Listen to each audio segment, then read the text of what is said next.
திமுக கூட்டணியில் தேமுதிக இடம் பெற்றுள்ளதற்கு கூட்டணி தலைவர்கள் வரவேற்பு தெரிவித்துள்ளார்கள்.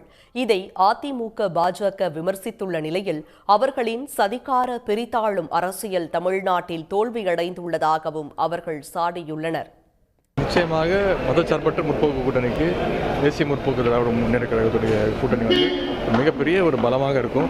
அது வருகின்ற தேர்தலில் தமிழ்நாட்டு மக்கள் அதை ப்ரூவ் செய்வார். கூடுதல் பலத்துக்காக தான் அதிகமான இயக்கங்கள் நம்முடைய கூட்டணியும் நம்முடைய தலைவரையும் தேடி இந்த கூட்டணி இன்னும் பெரிய பலம் சேர்க்கறதுக்காக தான் அவங்கள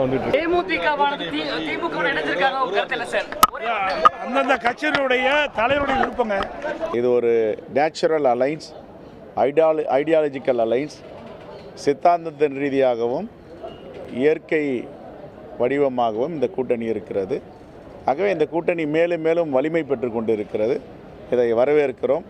மாண்புமிகு முதலமைச்சர் எல்லோரையும் ஒருங்கிணைத்த இந்த பணிக்கு என்னுடைய பாராட்டுதலையும் வாழ்த்துக்களையும் நன்றியினையும் தெரிவித்துக் கொள்கிறேன். ஒரு கேப்டனின் கட்சி மூழ்கிற கப்பல்ல கேப்டனா போனா எப்படி இருக்குமோ அப்படித்தான் இந்த சூழ்நிலை. இதுல தமிழக முதலமைச்சர் இது மிகப்பெரிய ஒரு சவால், flow to the Amit Shah, NDA அப்படின்லாம் சொல்ற அளவுக்கு ஒண்ணும் இல்லைங்க. தேசிய ஜனநாயக கூட்டணி மிக மிக மிக வலிமையாக இருக்கிறது. நிச்சயமாக நாங்கள் வெற்றி பெறுவோம். அதனால பிரேமலதா அவர்களுக்கு எனது அனுதாபங்கள். ஏற்கனவே இருந்த திமுக தலைமையிலான மதச்சார்பற்ற முற்போக்கு கூட்டணி இதன் மூலம் இன்னும் வலிமை பெறும். எனவே தேர்தல் வெற்றி என்பது ஏற்கனவே தீர்மானிக்கப்பட்டு விட்டது என்று நான் கூறி வந்தேன். இந்த தேமுதிக சேர்ந்ததும் இங்கே கூட்டணி மேலும் மேலும் பலப்பட்டு கொண்டிருக்கிறது. அங்கே கலகலத்து கொண்டிருக்கிறது. அங்கே எதிர்த்தரப்பிலே தேமுதிக இணைந்தது திராவிட முன்னேற்ற கழக கூட்டணியின் வலிமையை இன்னும் அதிகப்படுத்தி இருக்கிறது.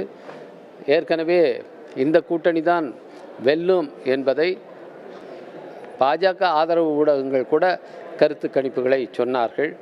சி வோட்டர், இந்தியா டுடே இணைந்து நடத்திய கருத்து கணிப்பில் திமுக கூட்டணிக்கும் அதிமுக, பாஜக கூட்டணிக்கும் இடையில் 13% இடைவெளி உள்ளது என்பதை சுட்டிக்காட்டினார்கள்.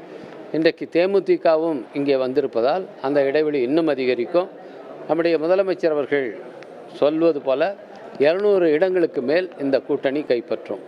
உடனுக்குடன் செய்திகளை தெரிந்து கொள்ள சன் நியூஸ் பெல் ஐகானை கிளிக் பண்ணுங்க.